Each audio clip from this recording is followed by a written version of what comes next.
of Delgado ng the whole street of Delgado, and Valeria 1, Valeria 2.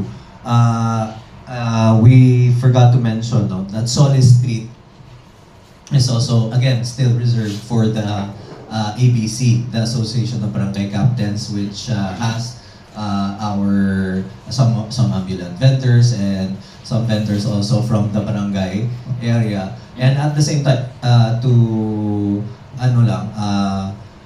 emphasize what Ma'am Marichal said earlier, IRA has been doing this for the Delgado 1 Street.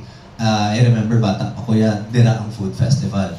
And as Ma'am Marichal and IRA said, that only that street is reserved for IRA members. But the rest is open for everyone. So I guess that addresses inclusivity man, because anyone and everyone can apply to IRA once they have published, ma-accept na sila.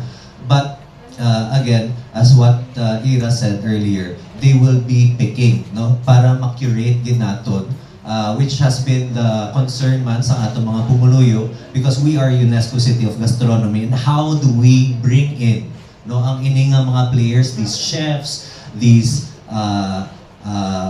cooks nga wala gagwa sa ilang mga restaurants, wala gagwa sa ilang mga negosyo. This, I believe, having an association that has been doing this for more than 30 years gives these chefs may kampante sila nga this is a good organization, and this gives them stage, so like what Ma'am Happy said earlier, this may not have as many or more kiosks, because with IRA is not wala nila ginalagas ang kadamuon sa nag-intra. It is the quality of the kiosks, it's the quality of the experience that we will be giving to our food festival goers. So I hope na sabat man naton ang question. Thank you. Thank you, Sir Jay. So, last two, we have Kevin and Panay. Then, siguro we proceed with lunch, and we can have